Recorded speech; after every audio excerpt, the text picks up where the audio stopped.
자, 이번에는요, 물권의 종류 만나보실 차례입니다. 자, 물권의 객체는 물건이었고요. 그 물건이 특정한 물건이어야 되고, 그 물건이 한 개 놓여지면 하나의 물건이 탄생하는 원칙, 일물일권주의 원칙이 물권의 객체의 주요한 내용이 되겠습니다. 두 번째, 물권의 종류에 관한 논의입니다. 물권은 내 맘대로 흔들 수도 만들어낼 수도 없어요. 왜요? 물권이라는 효력이 모든 사람에게 영향을 주기 때문에 내 맘대로 할 수 없어요. 그래서 우리 민법은 물권을 딱 8개로 못을 딱 박아놨어요. 그래서 물권의 종류는 민법전에 몇 개가요? 8개가 딱 정해져 있더라. 여기 8개 강론이요. 강론은 이 개개 물권을 만나보는 거죠. 점유권, 소유권, 용익물권 3개, 지상권, 지역권, 전세권, 그 다음에 담보물권 3개, 유치권, 질권, 저당권 이렇게요. 8개 물권이 법으로 딱 못 박아져 있는 거. 이게 물권 법정주의입니다. 법정주의 175페이지 옆에다가요. 법으로 정했음. 법으로 정해놨다. 이게 물권 법정주의예요. 몇 개가? 8개가. 그럼 그 8개가 어떻게 이렇게 분화가 되는지 그 부분을 좀 잠시 살펴볼까요? 예컨대 A가 B에게 살고 있는 집을요. 살고 있는 부동산을 전세를 줬어. 전세를요. 계약기간 2년입니다. 2년. 이쪽을 전세권자라고 그러죠. 전세권자. 나 전세 살아. 전세금 얼마야? 1억이야. 이쪽은요. 소유자야. 소유자. 나 이 집 소유자야. 소유자. 어디 살아? 이민 갔어. 이민 가가지고 세를 줬어요. 여기다가. 그럼 2년이라는 계약기간 동안은 이 전세권자가 이 집을 뭐 하게 돼요? 사용하게 되죠. 사용하는 권리가 있어요. 사용하는 권리. 소유자는 여기에 있더라도 전세를 놨으니까 얘가 사용하게 되죠. 바로 전세권이라는 사용수익권이 B에게 있어요. 그건 언제까지요? 계약 기간 동안이죠. 2년 계약 기간 동안. 2년이라는 기간 중에는 얘한테 전세권이 있는 거예요. 전세권자가 이 집을 사용할 수 있어. 너 네 집이야? 아니야. 남의 집이지만 내가 쓸 수 있다. 왜? 전세금 1억을 줬잖아. 근데 계약 기간이 만료가 되면 2년 기간이 만료가 되면 어떻게 되느냐? 얘한테는 전세권은 없어지지. 왜? 계약 기간이 끝났으니까 없어지지. 없어지고 얘는요. 얘가 돈 줄 때까지요. 주인이 돈 빼줄 때까지 그냥 눌러 앉아 있어요. 전세권은 없지. 끝났으니까. 그걸 우리는 뭐라고 하느냐? 점유권이라고 그래. 점유권. 계약 기간이 만료되면 얘한테는 뭐만 있어요? 점유권만 있어요. 점유권. 점유권이 뭔데? 사실상 얘가 쓰고 있어. 사실상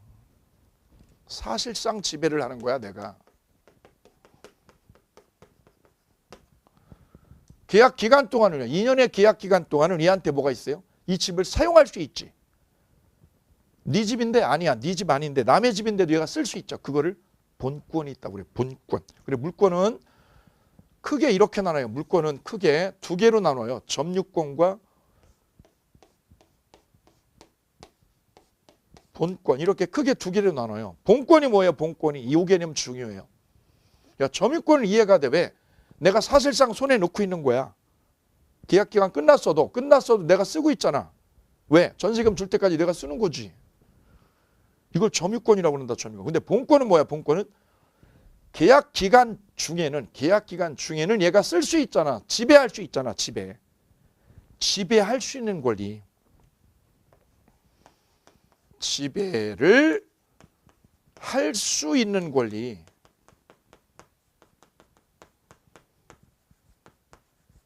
그 권리를 뭐라고 그래요? 본권이라고 불러요. 본권. 오케이. 너 본권. 반갑다. 본권. 뭐라고 표현해요?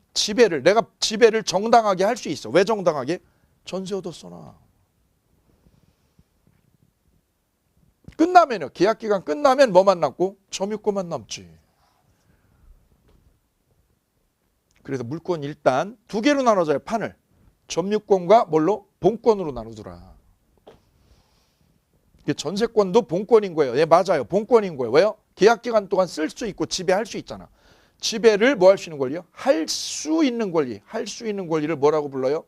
본권. 이렇게 불러요. 다시 그 지배를 할 수 있는 권리는 본권은요. 이 본권은 어떻게 쪼개지느냐면 이렇게 쪼개져요. 본권은요. 본권은 이렇게 나눠지게 됩니다. 소유권과 제한물권으로 나눠지게 돼요. 소유권은 물건이 있으면 그 물건을 뭐 하는 거야? 사용수익하고 내 맘대로 처분하는 거야. 이 집 내가 처분해. 내가 사용도 해. 그래서 소유권이 있다는 거는 이게 있다는 거예요. 물건에 대한 무슨 권리요? 사용수익권도 가지고 있고 뭐까지요? 처분권도 내가 가지고 있어. 처분권도. 그거를 소유권이라고 그래요. 소유권. 사용수익하고 뭐까지요? 처분권을 내가 다 가지고 있어. 다. 완전하게 사용수익만 하는 게 아니라 처분권까지 내가 다 쥐고 있어. 이걸 소유권이라고 그래요. 소유 완전 물권. 완전하게 내가 물건을 지배한다고. 그럼 제한물권은 뭐냐? 제한물권은 이 사용수익권이나 처분권 중에서 뭐만 일부만 내가 지배를 하는 거야. 이걸 제한물권이라고 그래요.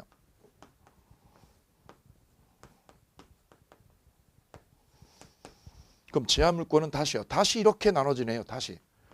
어떻게 나눠져요? 사용수익권만 내가 지배를 하면 용익물권이 있다라고 그래요. 용익물권.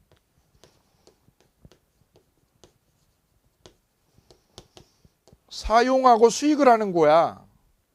그게 제한적이니까 제한물권이지. 너는 제한적이 아니야. 난 다 해. 다. 사용수익도 하고 처분도 다 해. 그래 이거 완전물권이다. 날 완전물권이라고 불러줘. 왜 완전해? 다 하잖아 나는. 너는 제한적으로 지배해. 제한적으로. 뭐만 지배하는데 나는 사용수익권만 있다. 이 집에 사용수익만 내가 하거든. 용익물권이라고 그래. 그러면 그 용익물권에는 세 놈이 있어. 세 놈. 지상권, 지역권, 전세권. 이 셋을 묶어서 뭐라고요? 용익물권이라고 불러줘요. 다시요. 제한물권에는 처분권을요. 처분권을 지배하면 담보물권이라고 그래요. 담보물권에는 세 놈이 있죠. 유치권, 질권, 저당권. 세 가지 물권을 묶어서 담보물권이라고 이름 불러요. 셋의 특징은 뭐예요? 저당권은 아파트를 담보를 잡았죠. 아파트를 담보로 잡았어요. 돈을 융자를 해주고 못 갚으면 부채 상환을 못하면 담보 잡은 부동산을 처분해버려. 처분. 처분권이 은행에게 있어. 그걸 담보물권이라고 불러줘요. 그래서 물권을요. 토탈해서 부르게 되면 이렇게 해요. 개수가 8개가 되는 거예요. 점유권과 본권으로 나눠지는데 본권이 어떻게 쪼개진다고요? 소유권과 제한물권으로. 다시 제한물권은 어떻게 쪼개져요? 용익물권과 담보물권으로 판이 나눠진다. 그래서 지상권, 용익물권에 3개, 담보물권에 몇 개? 3개. 그럼 6개죠. 6개하고 그 다음에 소유권, 점유권. 그래서 물권에 몇 개가요? 8개가 법전에 딱 정해져 있는 거예요. 이걸 물권 법정주의라고 그런다. 자, 물권의 전체적인 구조가 여기서 이렇게 나왔어요. 이렇게요. 점유권 하나, 소유권 두 번째, 용익물권 세 놈, 담보물권 세 놈. 오케이. 몇 개가? 8개가 법전에 정해져 있는 원칙. 그 원칙을 무슨 주의? 물권 법정주의다. 이렇게 불러요. 법으로 정해놓은 거예요. 법정주의. 그래서 우리 민법 185조는 이렇게 규정을 하고 있어요. 물권은 법률이나 관습법 외에는, 물권이는 법률이나 관습법 외에는 임의로 창설하지도 말고 손대지도 말어. 주문 볼까요?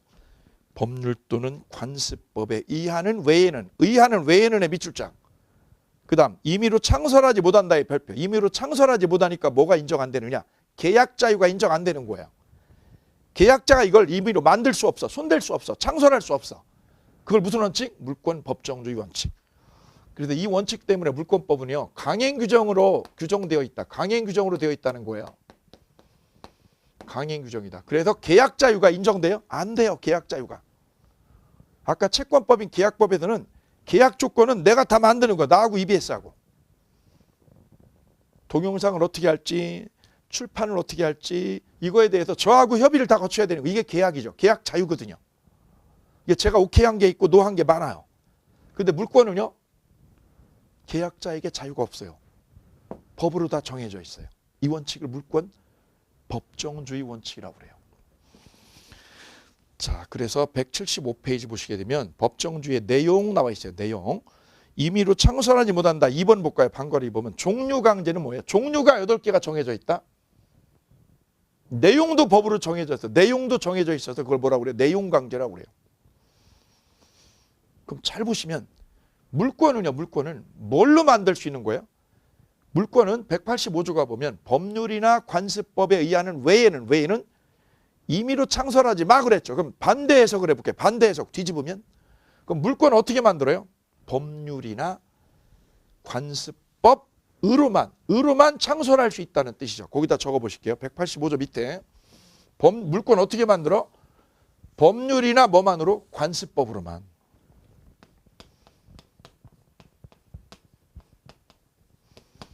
법률 아니면 뭐만으로? 관습법으로만 물권을 창설할 수 있는 거야. 법률이나 관습법으로만. 왜요? 이거 외에는 창설 못하니까 반대로 뒤집으면 법률로 만들거나 관습법으로만 창설할 수 있다는 뜻이다. 오케이. 그럼 법률로 만들 수 있는 물권이 몇 개라고? 8개죠. 8개. 여기 8개 나와 있고요. 그럼 법률로만 만들어? 아니야. 관습법으로 만들 수 있죠. 관습법으로도. 그거를 뭐라고 그래요? 관습법상 물권이라고 그래요. 관습법상 물권. 관습법도 법이죠. 법. 관습법이라는 법에 의해서 만들어질 수 있는 물권은 법전에 있는 거야. 이거는 법전에 딱 정해져 있는 건 8개인데 관습법으로도 만들어낼 수 있어요. 그것이 대표적으로 분묘기직권이어요.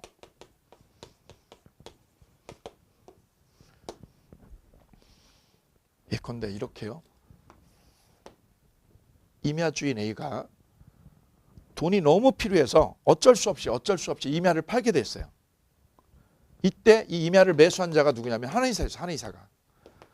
한의사분이 임야를 매입했어요. 왜냐하면 여기다 약초를 좀 심으려고. 이 한의사분이 한의원 운영하다 너무 바쁘니까 저 큰 산을요. 저 몇만 평 되는 임야를 둘러볼 수 없었어요. 입구 내려가지고 차로 한 바퀴 이렇게 구경하고 이 산 마음에 드네. 평수 좋고 높낮이 괜찮고 온도 괜찮고 이래서 바로 여기서 마음에 들어가지고 부동산에 와가지고 바로 매매 계약서를 썼죠. 쓰고 나서 소유권 이전을 다 끝냈어요. 끝내놓고 나서 다음 한 달 뒤에 약초를 심으려고 이 뒷산에 가보니까 이 뒷산에 천지빛깔이가 뭐냐면 분묘였어요. 묘가. 묘가 여기에 잔뜩 있는 거지. 묘가 이렇게 묘가. 수백 개의 묘가 있었다는 거죠. 그럼 이 한의사는 임야만 매매한 거죠. 임야만 매매로 가져가고 묘는 내버려 둔 거죠. 그럼 만약에 이 한의사가 여기 묘가 있었다는 걸 알았더라면 작업을 어떻게 했을까요? 이걸 어떻게 하는 조건? 이장하는 조건으로 거래를 했을 거라고. 근데 이장하는 조건을 계약서에 넣지 않았으니까 임야만 매매로 사온 거예요. 그럼 이 묘 주인이 땅은 팔아먹어서 이제 자기 땅이 아니라 이 매수인 땅으로 바뀌었잖아요. 그러면 이 묘 주인이 이 한의사 땅을, 이분의 땅을 묘를 위해서 쓸 수 있는 권리를 보장을 받아요. 그 권리를 분묘기직권이라고 한다. 즉 분묘기직권이란 쉽게 말하면 묘자리 사용권이다. 이렇게 이해하시면 돼요. 묘자리를 사용할 권리요. 묘자리 사용하는 거야. 누구 땅을? 남의 땅을. 이건 왜 이렇게 생겼어? 한의사가 이 묘를 이장하는 조건을 계약서에 안 넣었잖아. 이걸 이장하는 조건을 넣었어야 되는 이걸 안 넣게 되니까 묘는 남아있고 땅 주인만 바뀌었네. 땅 주인만. 그러면 이 사용권이 여기에 생겨. 묘 주인한테. 언제까지? 계속 생겨. 계속. 영원히. 우씨 나 여기다가 약초 심으려고 그랬는데 약초 못 심겠군. 그래서 B가 또 팔았죠. C한테. 그래서 C가 새 주인이에요. 새 주인이 저 묘주인한테, 묘주인 A한테. A가 묘주인입니다. 지금. 땅에 가보니 여기에 묘가 있네. 묘 다 파 옮겨. 이장해. C가 A한테요. 이장해달라고 할 권리가 있겠느냐. 이 분묘기직권은 관습이 인정해준 우리의 오랜 관습으로 내려오는 물권이어요. 물권의 특징은요. 모든 사람에게 이 권리가 묘자리 사용권이라는 권리가 모든 사람에게 허용이 되고 인정되는 거예요. 그리고 이 권리가 생기면 이 물권이기 때문에 이 권리가 B에게도 권리가 먹히고 C에게도 권리가 먹혀요. 따라서 B도 C도 이거를 이장하라고 할 권리가 법적으로 전혀 없다. B도 이거를 뭐 할 수 없어요. 이장시킬 수 없어요. C도 이걸 이장시킬 수 없어요. 왜요? 물권이기 때문에. 물권이 뭔데 물권이? 모든 사람에게 이 권리가 먹히는 거야. 이걸 뭐라고 그랬어요? 대세요가 있다. 대세요. B에게도 C에게도 효력이 있는 거야. 그래서 B도 C도 이걸 뭐 해달라고요? 이장해라 라고 하는 건 안 되는 거지. 이장해라. 이장을 요구하는 거는 법적으로 되는 거다 안 되는 거다. 오케이 24회 기출문제예요. 근데 이 분묘기지권은 등기부에 나와 안 나와? 안 나와. 왜요? 관습법으로. 우리 관습법으로 쭉 내려온 거라서 이 분묘기지권은 등기부에 나오지 않는다. 왜? 묘가 이렇게 봉분이 이렇게 도드라져 있어서 굳이 등기를 안 하더라도 인정되는 권리입니다. 그래도 묘가 있는 임야를 살 때는 이렇게요. 이걸 조심해서 유심히 관찰을 해 주셔야 됩니다. 살 때는 어떻게 한다? 이거를 이장하는 조건을 계약서에 넣어줘라. 그래야 분묘기지권이 배제가 된다 이거죠. 자, 그래서 우리 민법상 물권은 법률이나 관습법으로만 만들어요. 근데 법률로 만들어진 물권이 몇 개? 8개. 특별히요. 이 민법이라는 법률도 있고 특별법으로 만들어지는 물권이 있어요. 특별법. 특별법으로 만들어진 물권 중에 대표적으로요. 광업권이 있고요. 어업권이 있습니다. 어업권. 예, 저 부산 앞바다에 가면 비행기 타고 이렇게 가다 보면 바다 위에 이렇게 바다 위에 이렇게 보면 쭉 위에서 보면 이렇게 칸이 쳐져 있어요. 칸이요, 칸이. 이게 다 양식하는 거죠, 양식. 바다 위에다가. 어민들에게 권리를 보장해줘요, 권리를. 여기다 김양식을 한다. 김양식에 대한 권리를 어민에게 보장을 해주죠. 이걸 어업권이라고 그러죠. 이것도 물권이에요. 근데 이 어업권이라는 물권은 민법전에는 보이지 않고 어디에? 특별법에 있는 거예요. 그래서 특별법상 물권에 광업권 내지 어업권, 기타 등등의 여러 가지 물권이 있어요. 어찌됐든 이 물권이라는 거는 법률에 의해서 만들어지거나 아니면 뭐에 의해서? 관습법에 의해서 만들어지는데 계약자는 내 마음대로 물권을 만들어낼 수 없더라. 그 원칙을 우리는 뭐라고요? 물권 법정주의 원칙이다. 이렇게 정의를 합니다. 자, 그래서 뒷장에 넘겨가셔서 176페이지에 보면 쌍괄호 1번에 법률상의 물권이 있죠. 법률상의 물권이 이렇게 8개 딱 정해져 있는 거예요. 옆에다 8개 체킹 동그라미. 그 다음 밑에 방괄호 2번에요. 특별법상의 물권 동그라미 2번 나오죠. 거기에 광업권이나 어업권에 여기에 밑줄 쫙 거두시고 별표할게요. 별표 18의 기출. 그 다음 쌍괄호 2번에 관습법상 물권이 있어요. 관습법으로 인정해야 될 물권에 대표적으로 뭐가 있느냐? 분묘기지권이 있더라. 오케이. 동그라미 1번 분묘기지권의 별표. 그 다음에 반괄호 2번에 보면 관습법상 물권으로 인정되는 거예요. 인정되지 않는 거. 인정되지 않는 거 있어. 시험은 이게 나온다. 시험에. 관습법상 물권으로 인정되는 것에 분묘기지권이 있었다면 까꾸로요.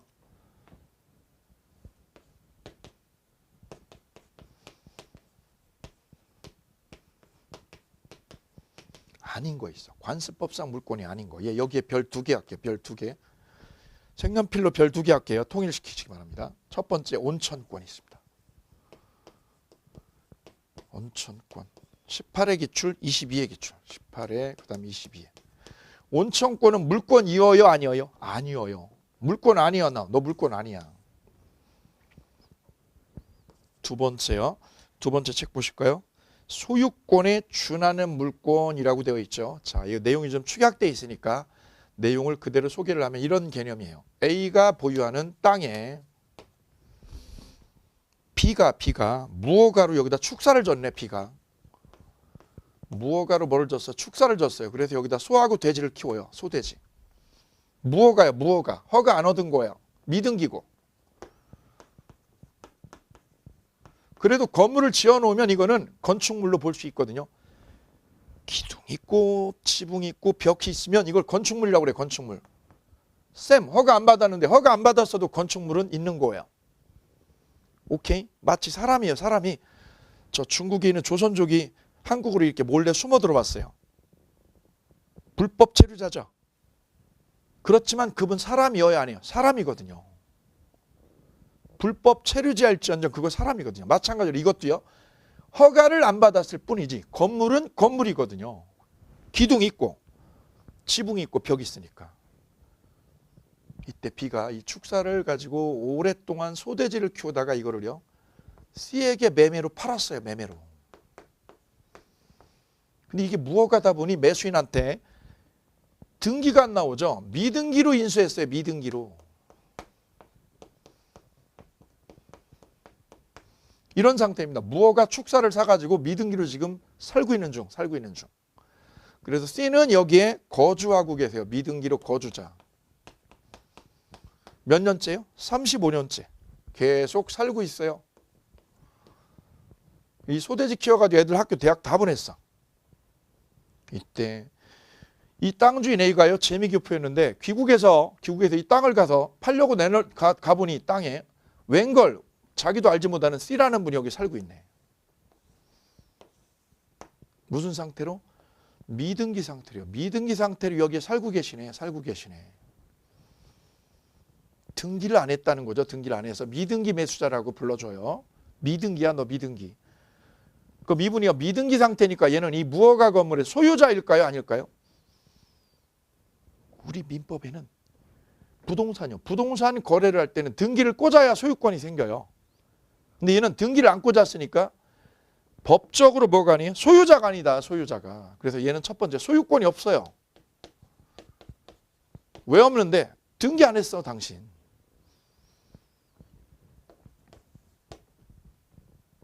그러면 내가 미등기로 여기서 거주를 35년씩이나 오랜 시간 했으니까 나한테 관습상으로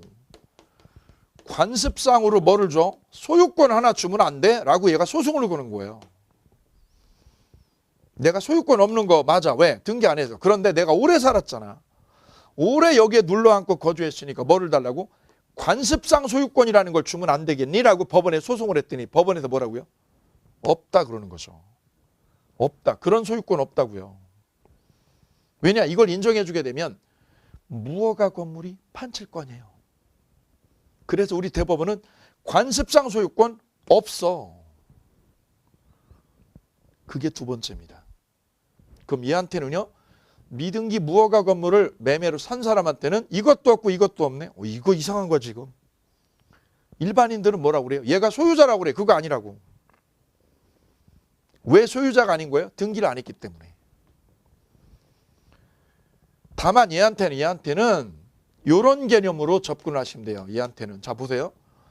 매매라고 하는 뭐를요? 실질 요건을 갖췄다. 매매라고 하는 무슨 요건? 실질 요건은 갖추었는데 실질 요건을 갖추었어.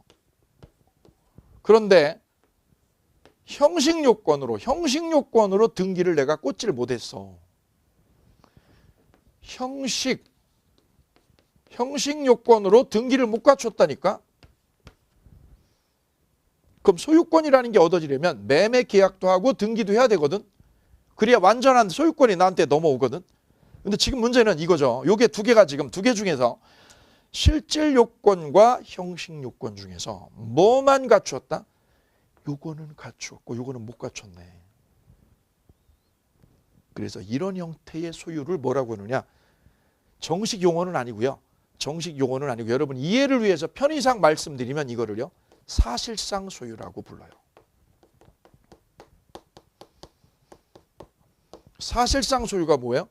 형식을 못 갖췄어. 실질은 갖췄는데. 예를 들면 이런 거죠. 쉽게 이해를 시켜드리면 어떤 남녀 둘이 첫눈에 쫙 눈이 맞아가지고 동거를 시작했어요. 10년째. 근데 부모들이 반대해서 혼인신고 못했다. 얘네들을 뭐라고 그래요? 사실상 배우자. 왜요? 형식인 혼인신고를 법적으로 못했잖아요. 형식을 못 갖췄는데 실질적으로는 동거하고 있어. 부부처럼. 그걸 뭐라고 그래요? 사실상 부부. 법학에서 뭐라고 그래요? 사실상 소유라는 개념이 있어요. 형식은 없어. 왜? 등기를 못해서. 그래서 이런 매수자, 미등기 매수자에게는 소유권 없고 관습상 소유권도 없어. 다만 뭐가 있어? 사실상 소유는 얘가 하고 있다. 거주하고 있잖아, 거주를. 그럼 이 건물을 철거시키는 거는, 이 건물 때려 부수는 거는 누가 때려 부숴? 이 건물 때려 부수는 거. 예컨대 A가 땅 주인이죠. 땅 주인께서 이거 때려 부수라고 그랬어. 누구한테 소송을 해야 될까, 소송을? 이게 대법원까지 가서 분쟁이 됐어요.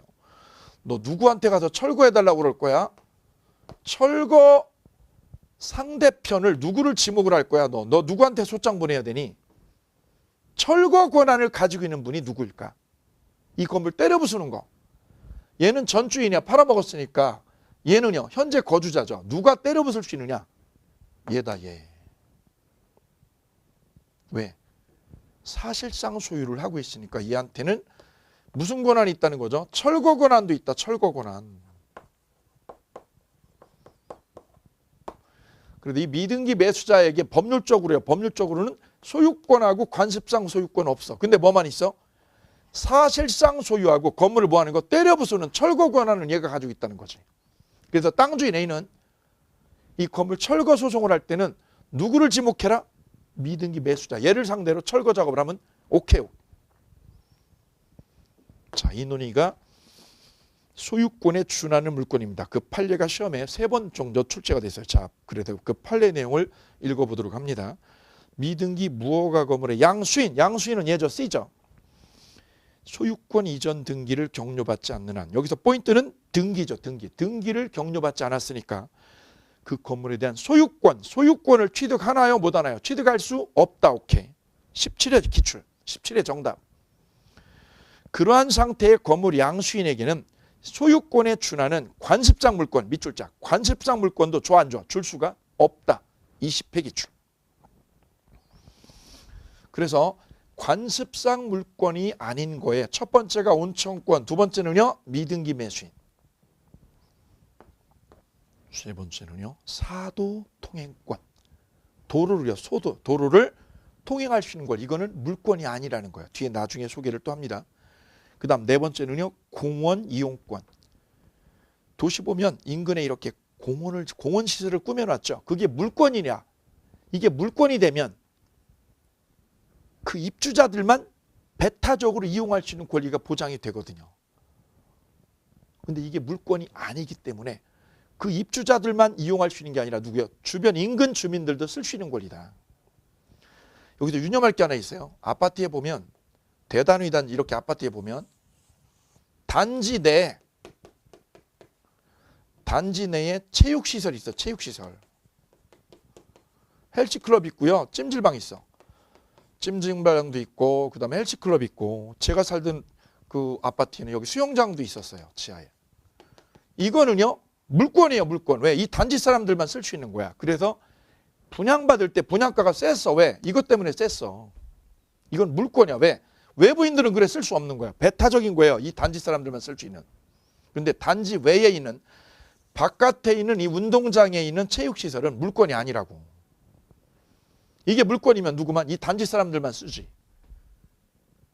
그래서 공원 이용권은 물권으로 인정을 안 해준다는 거예요. 사도통행권하고요. 네 번째는 공원 이용권. 이거는 물권으로 보지 않는다는 거지. 조심할 거는 공원시설 내에 있는 거. 단지 내에 있는 거. 아파트 단지 내에 자리 잡은 시설물은 물권이에요. 이거는 물권. 단지 밖에 있는 체육시설. 이거는 물권이 아니다. 그래서 타워팰리스 인근에 있는 그 공원은요. 공원.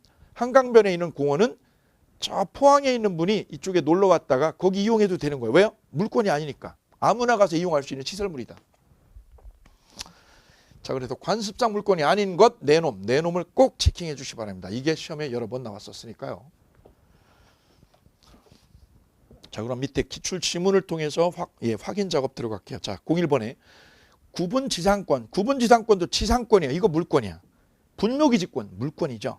양도담보. 담보 잡은 거니까 이것도 담보 잡은 물권이에요. 다음 환매권은요. 물권 아니에요. 환매권은 채권입니다. 뒤에 나중에 보아요. 광업권, 어업권은 물권 맞죠.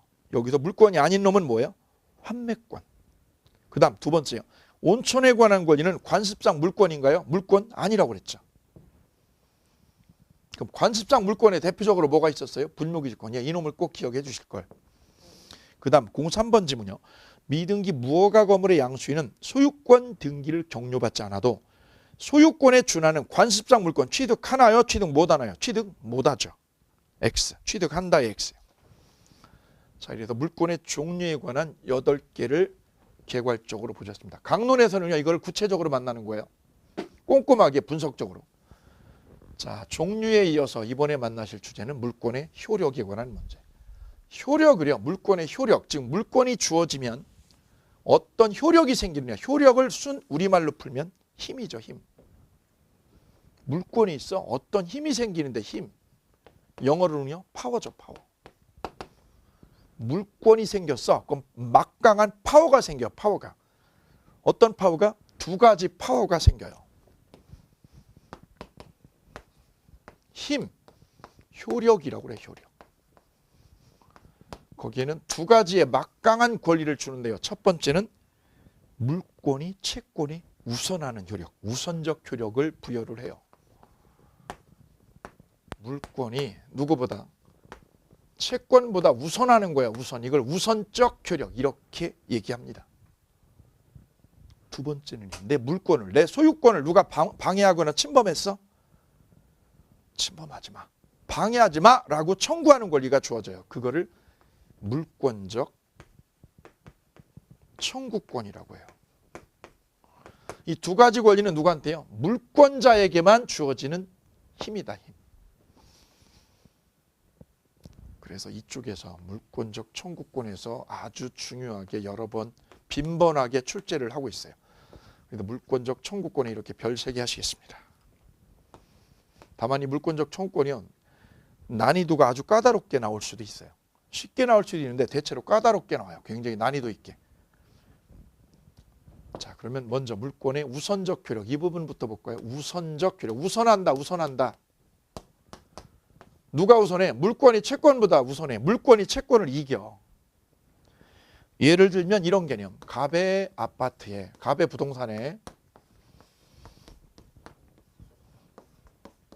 이렇게 4사람의 이해관계인이 붙었어요. 문제가 됐어요.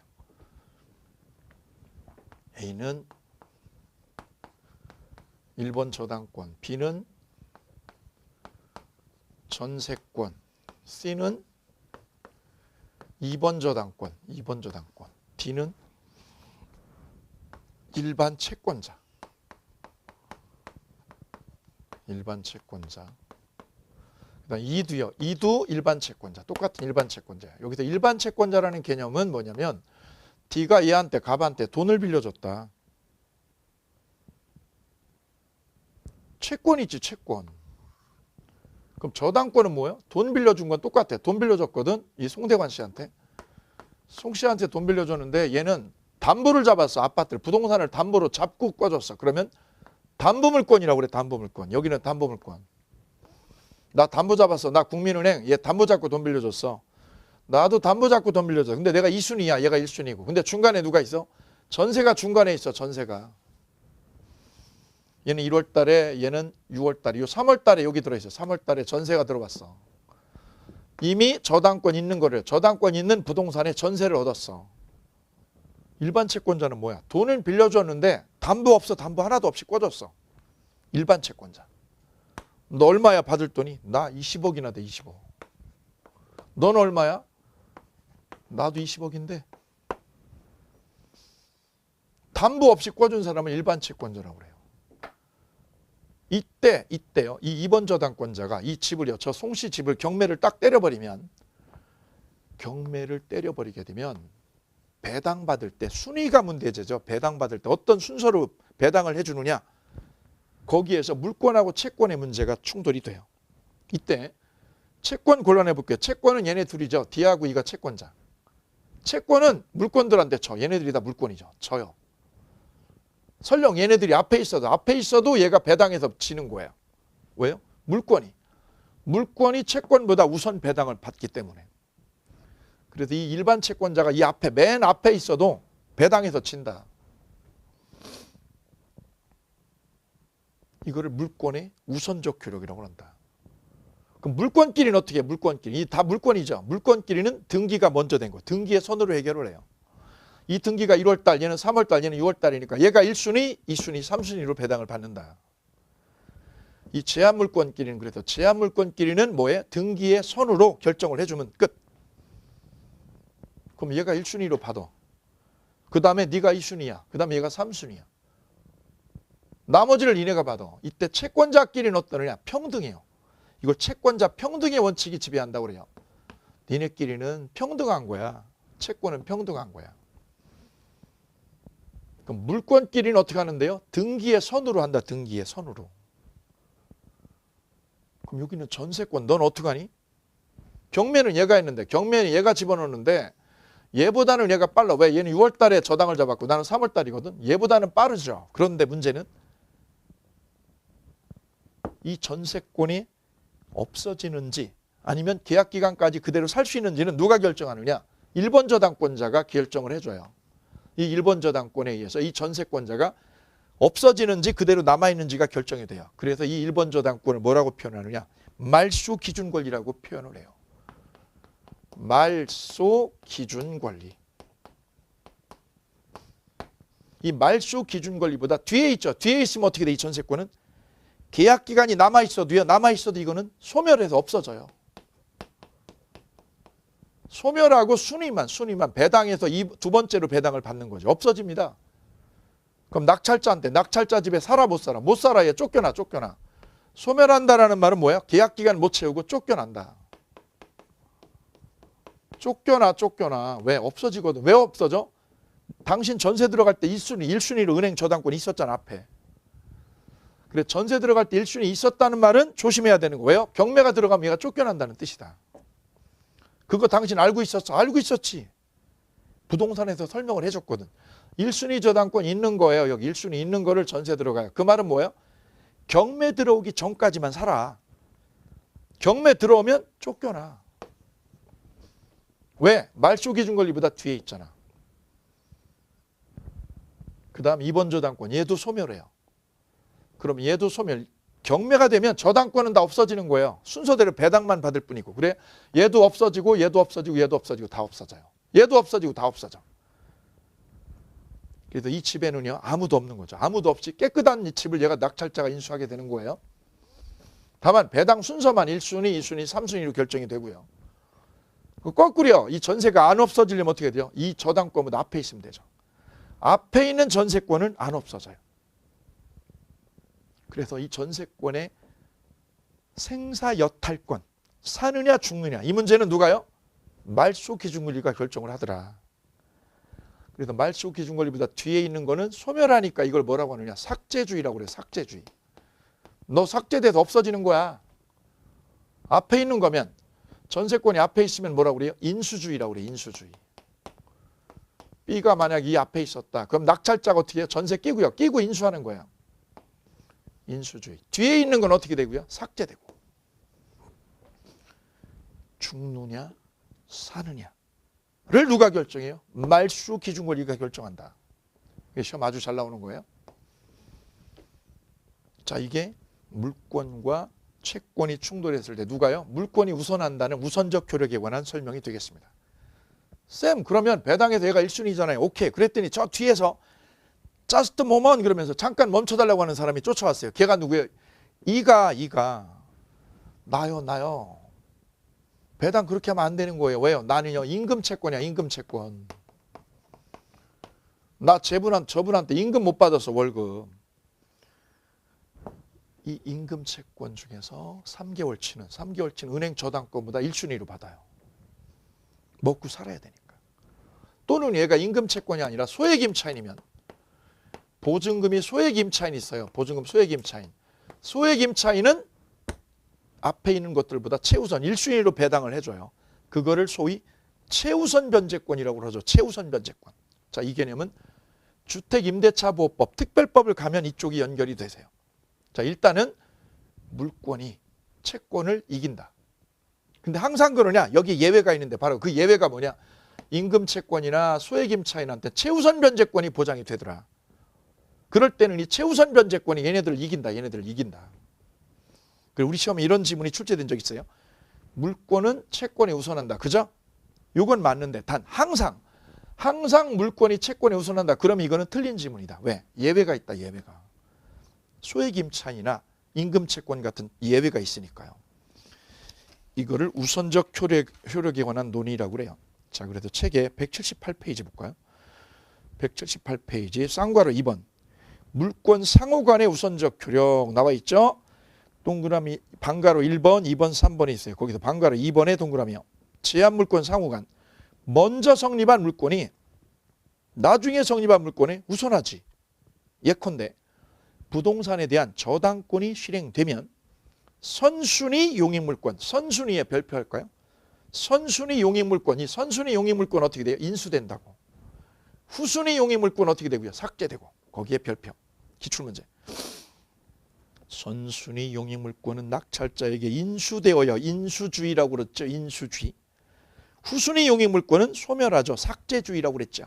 그 운명 결정을 누가 한다고요? 말소 기준권리가 한다. 말소 기준권리. 오케이. 거기 별표.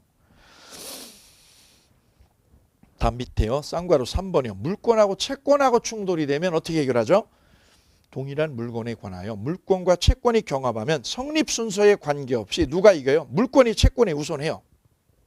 그런데 여기에 일정한 예외가 있죠. 예외. 우측에 예외 보세요. 예외. 예외에 동그라미 2번의 별표. 주택임대차보호법이나 상가임대차보호법상 소액보증금 중 일정액. 이걸 뭐라고 표현하죠? 최우선 변제권의 별표. 그 다음 임금채권 3개월치요. 3개월치 임금은 은행 저당권보다 먼저다. 그 다음에 국세징수법상 당해세라고 있어요. 당해세 우선 특권. 이건 세법에서 보시게 될 거예요. 자, 요 정도 보시고 나머지 밑에 가압류 관련 배당 문제는 심화학습에서 따로 추가적으로 보충 설명을 드리도록 하겠습니다. 자, 여기까지가 물권의 우선적 효력에 관한 논의가 되겠습니다. 자, 이어서 물권적 청구권에 관한 논의. 자, 개요를 먼저 말씀드리고 잠시 쉬었다가 물권적 청구권 본론을 들어가도록 하죠. 자, 이걸 가지고 여기다 확장을 한번 시켜볼까요? B가 봉순이가 전세를 들어갔어요. 들어갈 때 이미 1번 저당권이 있는 집에 전세를 들어갔어. 그럼 언제까지 산다는 거예요? 봉순이는 계약기간까지 살아요? 못 살아요? 경매 들어오기 전까지만 살겠다는 거죠. 경매 들어오기 전에는 내가 살고 경매 들어오면 나가겠다 이런 뜻이죠. 이게. 갑자기 얘가 경매를 했어요. 얘가 2순위 저당권자. 그러면 이 전세권 뽕순이는 소멸하죠. 소멸해. 너 소멸해. 왜 소멸해? 1번 저당권보다 뒤에 있잖아 너. 그럼 이걸 낙찰받은 사람이 있을 거 아니에요. 이 부동산을 뭐 한 사람? 낙찰받은 자. 경매로 낙찰받은 사람. 낙찰자가 있어요. 낙찰자. 얘가 전주인, 얘는요 세주인이죠. 세주인이 이 부동산의 소유자가 되었죠. 소유자. 그럼 이 소유자는 여기 있는 거 인수하는 거 있나요? 너 사라진다니까. 너 사라져. 사라져. 사라져. 다 사라져. 다 사라져. 여기엔 아무것도 없는 걸 얘가 인수하는 거예요. 문제는 뽕순이가 이사 갈 데가 없어요. 왜요? 이 집이 전세 들어갈 때는 시가가 5억이 있거든요. 5억. 시가 5억. 1번 저당권이 대출해 준 돈이 3억 5천. 3억 5천. 얘가 전세 얻은 때 들어간 돈이 전세 얻을 때 돈이 대략 1억 정도 됐어요. 1억. 약 5천 정도 여분이 있었거든요. 그랬더니 이 아파트 값이 갑자기 부동산 가격이 폭락을 해가지고 뚝 떨어졌어요. 급기야 뚝 떨어졌는데 얼마 정도까지? 3억 5천까지 떨어져 버렸어요. 그래서 경매가가 3억 5천이야. 3억 5천. 그럼 배당에서 1순위가 얘가 다 빼가고 얘는 어떻게 되냐면 하나도 못 받죠. 얘 배당을 받을 돈이 없어. 배당불돈, 배당금이. 그래서 이사 갈 돈이 없어. 이사 갈 집이 없어. 집이. 이 전세를 우리는 깡통 전세라고 소위 얘기하는 거죠. 가슴 아픈. 이런 집이야. 들어갈 때 앞에 저당권 있는 거는 유념하셔야 돼요. 유념. 왜? 이 집값이 보장 그대로 폭락 안 하고 집값이 유지가 되면 문제가 되지 않지만 집값이 폭락을 하면 이렇게 깡통 전세로 탈바꿈한다. 그때 소유자는 어떻게 해? 소유자는 나가. 내 집에서 너 나가라고. 왜? 소멸했잖아. 전세권이. 너 이 집에 살 권리 있어? 나 살 권리 없어. 너 살 권리 없잖아. 네가 살려면 이 앞에 있어야 하면 네가 살 권리가 있지. 그런데 말소 기준 권리보다 뒤에 있었기 때문에 네가 소멸했잖아. 소멸했으니까 소유자는 뭐라고 그래요? 비우라고. 집 비워달라고 소송을 하죠. 안 나가면. 명도 소송을 밟습니다. 비워달라고. 명도해달라고 청구를 해요. 이때 계약 기간이 남아있어도 얘는 어떻게 돼요? 쫓겨난다고. 왜? 1순위보다 뒤에 있으니까. 그럼 얘가 살려면 어떻게 될까? 얘가 살려면 안 쫓겨나고 사는 방법이 있어. 있어. 이걸 어떻게 하면 돼? 이거를요. 이 빚을 갚아버리면 이 말소 기준 권리가 얘 뒤로 밀려나가잖아요. 그러면 얘가 살 수 있어. 그럴 땐 이 금액이 이렇게 많으면 안 돼. 이게 많지 않고 소액이더라. 한 6천 정도 되더라. 그럴 때는 이거를 갚아버려. 갚아버려서 얘가 말소 기준 권리가 되면 얘가 그대로 존속하는 거지. 그게 아니라면 얘는요. 낙찰자가 명도 청구해서 얘를 내보낼 수 있다고. 나가라고. 당신 나가. 그 권리를 뭐라고 그러냐. 소유자가 가지고 있는 소유권을 누가 침범해서 방해하고 있는 거죠. 얘가 뽕순이가 방해하는 거지. 얘가 방해자. 뭐를 방해하는데? 뽕순이가 소유권을 방해하는 거네. 얘 사용수익을 얘가 방해하고 있잖아. 그럼 그 소유자인 물권자가 이 물권을 방해하는 사람한테 뭐라고요? 방해하지 말고 치우라고 요구하는 권리. 이 권리를 물권적 청구권이라고 불러주어요. 누가 권리 행사하는 거예요? 물권자가 누구한테 방해자에게 권리 행사하는 거예요. 뭐 해달라고요? 나가달라, 비워달라. 이 권리를 물권적 청구권이라고 불러준다. 그럼 이 물권적 청구권은 소유자만 행사하는 거예요? 아니에요. 소유자만 하는 게 아니에요. 가령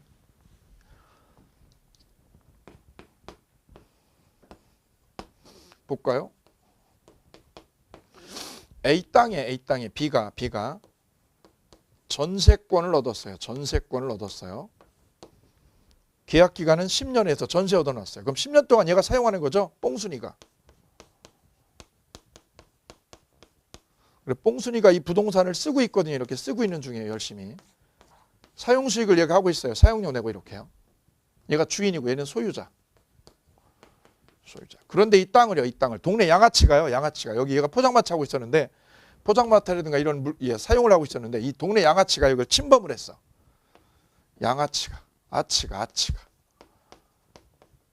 아치가 여기를 불법으로 침범을 했다. 그럼 얘는요, 나약한 뽕순이는 대처할 수 없잖아요. 얘가 어떻게 대처하느냐? 이 침범한 애는 얘 전세권을 얘가 침범한 거고 얘 입장에서는 소유권을 얘가 침범한 셈이네. 그러면 얘를요, 이 침범한 애를 방해자라고 그랬어요. 얘 소유권을 얘가 방해한 거고 뽕순이 입장에서는 내 전세권을 이놈이 방해한 거네.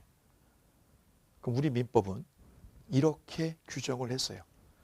소유권을 침범당한 사람은 소유권을 침범당했죠. 그러면 뭘로? 소유권에 기해서 물권적 청구권 행사할 수 있어요. 나가라고. 뭐에 기해서? 소유권에 기한 물권적 청구권. 누가 하는 건데? 소유자가 하는 거야, 그건. 앞에다 붙여주면 돼요. 누가 하는 거? 소유자가 하는 거야. 소유자가 하면 뭐에 기한 거? 소유권에 기한 뭐라고 그래요? 물권적 청구권이라고 그래요. 그럼 뽕순이는 너 소유자야? 아니야. 그럼 너는 뭘로 하는 거야? 전세권에 기해서 하면 돼요. 전세권에 기한 물권적 청구권을 행사할 수 있어요. 아치씨 나가. 양아치씨. 그럼 아치가 뭐라고 그래요? 너 소유자 아니잖아. 그때 뽕순이가 뭐라고요? 나 전세권이라는 물권이 있거든. 등기부에 있어. 이거 등기부에.